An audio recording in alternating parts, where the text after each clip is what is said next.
and welcome to my channel. I am Stephanie. This is the November wrap-up and stats video.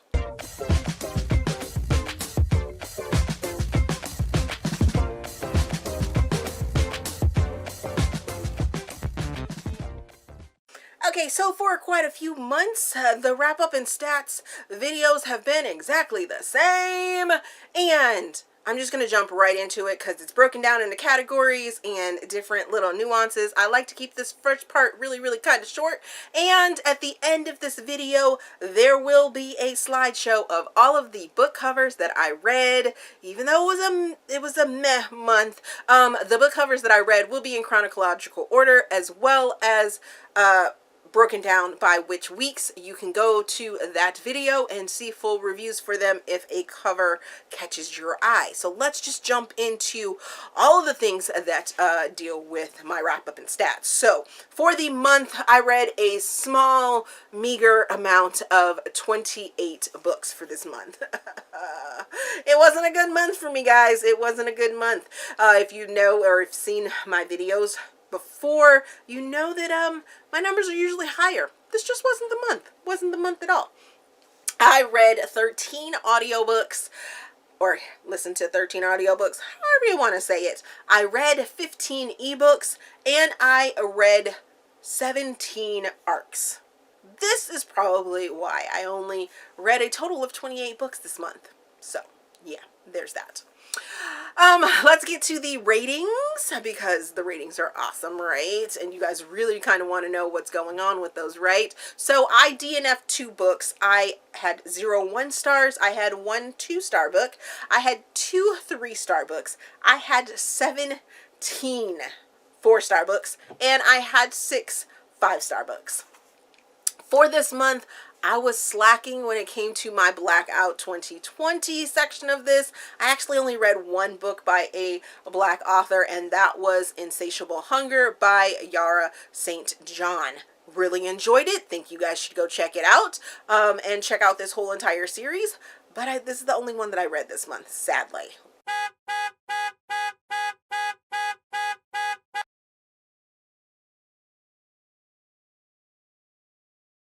Need to step that up.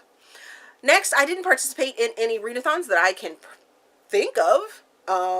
If I did, I will link it down in the description box so that if you guys want to see like a vlog or something like that. But I don't think that I participated in any readathons this month. Meh. For bookish news, I just submitted a couple of videos over to the Read Bliss channel. If you did not know, I do participate with them and collaborate with the Read Bliss channel, turning in videos to them so that they can put them on their channel. Read Bliss is a channel that has a whole bunch of other booktubers, romance booktubers specifically, and it talks about romance. So go check out that channel because they have some really amazing content.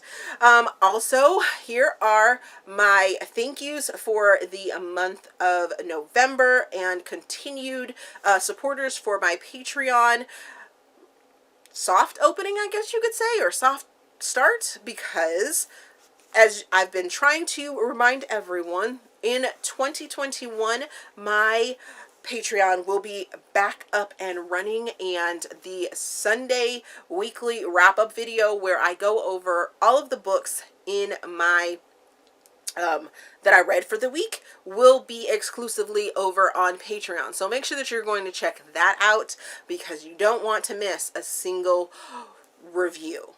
Also, when it comes to having those review links available, they won't become public or accessible for people that are non-patrons until this monthly video. So, yeah. And even then, I may not link them in the description box like I have been, because I want to kind of keep that content exclusive for my patrons. So, that means I'll be revamping this video in 2021. Revelations on camera. Gotta love that. But thank you to those people that you guys saw in that slideshow, because those are my patrons for right now. No book events because it's COVID and we're spiking, and people just can't seem to do what's right so that we can kind of get back to a normal and start seeing each other in person. There were some probably events and things like that online, but I'm staying away from those because they get jumbled and kind of crazy. On to my fun part for this video, which is my top 5 reads for this month. Picking that 5th one was a little difficult because, as you guys remember, if you remember from about 2 minutes ago, I said I had 6 5-star books, right? So picking that 5th one was a little difficult between 2 books, but here are the 5 that I absolutely loved for this month, and I'm going to tell you why I loved them. So we're going to start, and these are in no particular order, just that I loved these books, 5-star books. So House of Dragons, which is Royal House number 1 by K.A. Lindy. It deals with dragons. Hello? It's a YA fantasy, and oh my goodness, if you watch my channel at all, you know that I am not a YA fantasy person, but you know what? K.A. Lindy does it for me, and she definitely did it for me in this story. In this story, we have a young girl who is a trainer of dragons, and they are having a competition to find out who gets sort of a dragon and becomes into society. She also has some things that are going on with her. She is half human, half fae. K.A. Lindy did this amazing thing of bringing in some social issues that you wouldn't have seen coming. I mean, she has a good conversation about social issues that are very relevant for today into this book, and into a digestible manner where it creates a conversation and does not bat you over the head one way or the other, and I really, really, really enjoyed that. Next, we're going to talk about Little Lies by H. Hunting. This book is a new adult book, and it's about the kids from the All In, I believe it is, and Pucked series from Helena Hunting. This is just Helena's new adult series. These are more angsty, more new adult feel to them, so she writes them under H. Hunting. But Lav and Kodiak. Oh, these two. Whew. This is a childhood romance where everything kind of goes wrong. These two talk about heavy topics throughout this entire story. It gives you a very realistic college feel of how young, new adults are dealing with things in college, and things from their past, and trauma and anxiety. Woo! It is so good. It is so good. And so just in the feels. I loved every single moment of it.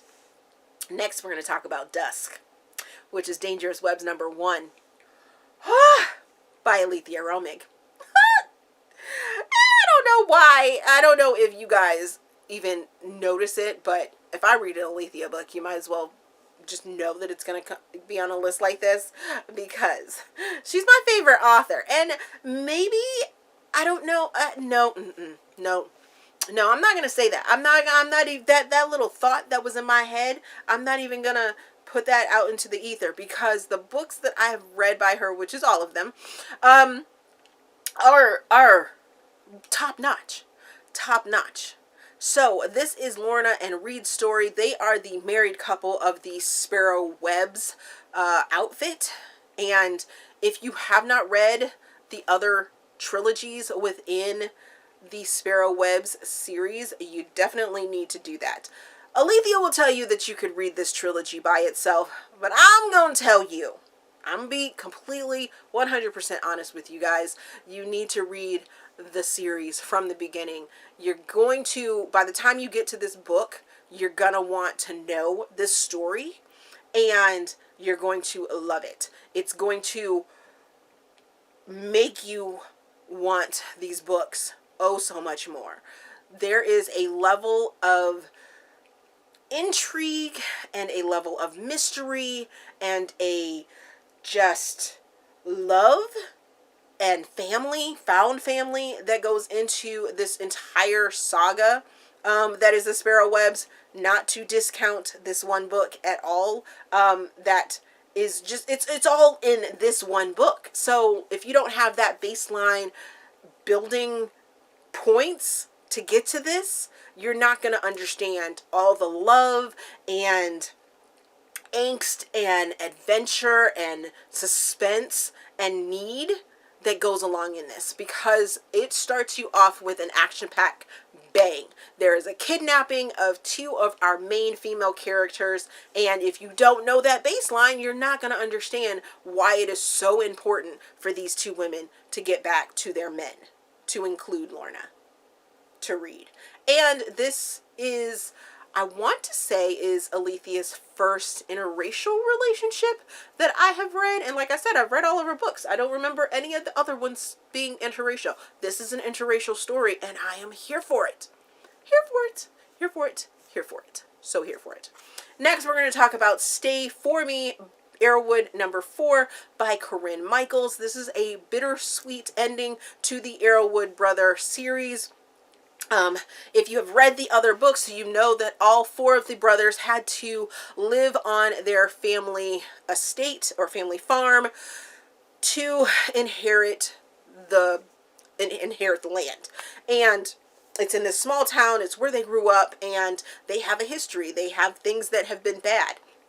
This one follows Jacob, our movie star. He moved away after what happened, and you get to see how he comes back home for his 6 months, and you're going to really enjoy it. I mean, I really enjoyed this story. You also have a widowed military woman that has 2 kids. The kids aren't little. The kids are, you know, one's in middle school, or one's a freshman, one's in high school. They're older children, and they play a part in this story, and I really, really enjoyed it.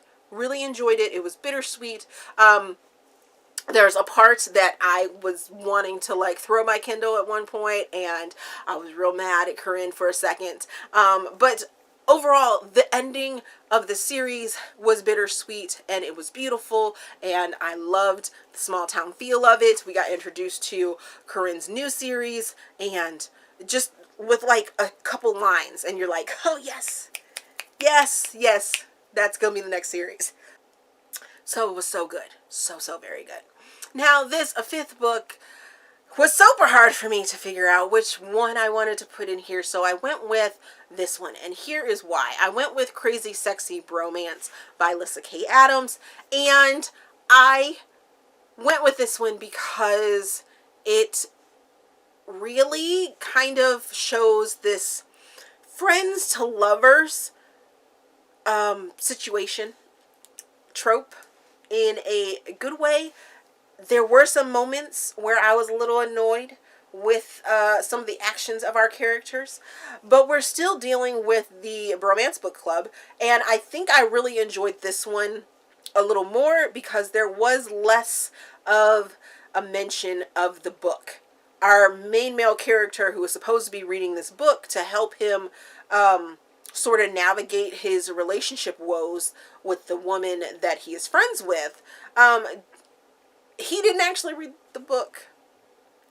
And I kind of enjoyed that, because in the past 2 books, the men really, really dug deep into the romance novels that they were reading.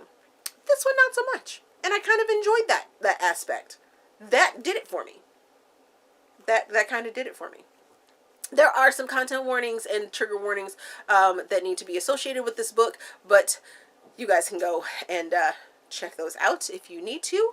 But I really enjoyed it. I enjoyed learning about the trigger and content warnings that have been placed on it as well. So yeah, there's that.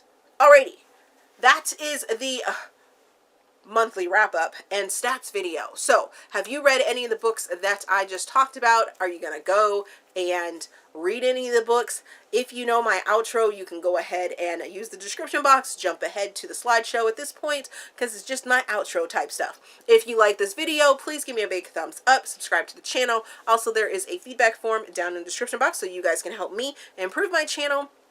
I have my Ko-fi, my PayPal, my Patreon, which will be doing a hard launch in 2021. January, first day, starts it off. It's going over there. So make sure that you're on that train, because you guys will miss out on the weekly wrap-ups of all the books that I read.